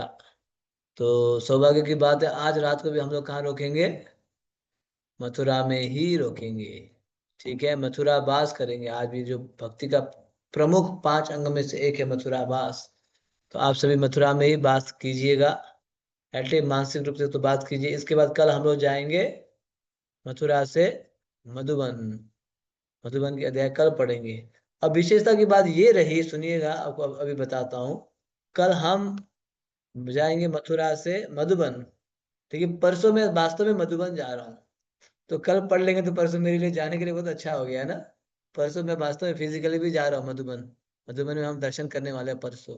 अभी अभी मैंने देखा, वाह ये तो बढ़िया बात है, कल हम लोग पढ़ेंगे, परसों मधुबन जाएंगे, है ना। ये भी बढ़िया है। ठीक है, तो इस प्रकार से हम लोगों ने ये तीसरा दिन, तीसरी परिक्रमा हमने कर लिया है। देखो, करते करते यूं निकल जाएगा, आपको पता भी नहीं चलेगा। ये 30 दिन कैसे निकल जाएगा पता ही नहीं चलेगा, देख लेना। हाँ, ठीक है। यस, पावनी यशोदा माता जी कुछ बोलना चाह रहे हो आप फैमिलीज के लिए? प्रभु जी दंड प्रणाम। प्रभु जी वो 11 तारीख में हम लोग को वो भी जा रहा है ना, गोवर्धन की यात्रा जो जा आइए रहा है। आप उनसे माँ अनन्य भक्त को से बात कर लो, गोवर्धन भी जाएंगे। जी। तो ठीक है, वहाँ वहाँ जब अब हम आप लोग। अनन्य भक्तों से पूछ लो या मनो को बापू से पूछना, वो डिटेल बता देंगे। ठीक है, यहाँ और भी जी। भक्त है, यहाँ पे ना और भी कई सारे भक्त है, आप उनसे पूछ सकते हो, उनके बाद डिटेल मनो को बापू से पूछ देना। ठीक है, नागपुर से सच्चिदानंद हरे कृष्णा प्रभु जी, दंडवत प्रणाम। प्रभु जी, मुझे एक जानकारी चाहिए थी कि कुंज और निकुंज में कुछ अंतर होता है क्या? कुंज और निकुंज कहते हैं, कई बार शब्द आता है। निकुंज गलीने में राधे श्री राधे राधे राधे, निकुंज गलीने में, और एक है कुंज। हाँ, जैसे जैसे वृंदावन में है ना सेवा कुंज, सेवा कुंज सुना है आपने? सेवा कुंज वृंदावन में, निधि वन और सेवा कुंज। सेवा कुंज मतलब उसमें लता पता भरा ऊपर, और लता पता पूरे लता, उसमें जो है भगवान की लीला। सेवा कुंज में ऐसे बताया कि आज भी भगवान की लीलाएं होती है, रास लीलाएं। उसको बोलते हैं कुंज, सेवा कुंज, जहाँ पे घोर लता पता से भरा पड़ा हुआ है, भगवान की लीला चलते हैं। और निकुंज को भी, निकुंज भी उसी प्रकार ही है। निकुंज में थोड़ा सा सरोवर है, कुंड है ना, भगवान लीला करने का वहाँ जो है जलपान करते हैं, विश्राम करते हैं निकुंज में, और विस्तार रूप से है, तो लगभग सेम है, थोड़ा बहुत अंतर होता है। ठीक है, तो हम लोग रोकेंगे, 9 बज गया है। सही भक्तों का बहुत बहुत धन्यवाद। जो हमने पढ़ा है सुना है उसको थोड़ा सा मनन कीजिए, हृदय में धारण कीजिए। ठीक है, कल फिर हम लोग 7:30 बजे मिलेंगे। हाँ, परिक्रमा छोड़ के मत जाइएगा, जल्दी से परिक्रमा में प्लीज आप कंप्लीट कीजिएगा। आप आ ही गए, ज्वाइन कर ही लिए, रजिस्ट्रेशन कर ही दिए, तो जो है इस परिक्रमा में कंप्लीट कर लो, है ना, कंप्लीट कर लो परिक्रमा, बहुत विशेष है ये परिक्रमा। ठीक है, ओके स्वप्निल जी, स्वप्निल हरे कृष्णा प्रभु जी, दंडवत प्रणाम। प्रभु जी मतलब मुझे तो बहुत अच्छा लग रहा है ये परिक्रमा में आपके साथ। प्रभु जी एक चीज है ना कि मतलब बहुत सारा मतलब ना पॉइंट्स होता है नोट करने के लिए। तो मतलब कभी कभी पॉसिबल नहीं होता है कि मतलब बहुत सारे पॉइंट एक साथ होते हैं, तो चालू लेक्चर में एक साथ सुनना और ये करना। तो अगर मतलब थोड़ा रिकॉर्डेड लेक्चर मिल जाए तो हम लोग मतलब सुबह के वक्त में ना मतलब वापस सुन के उसको थोड़ा पॉइंट नोट डाउन कर सकते हैं।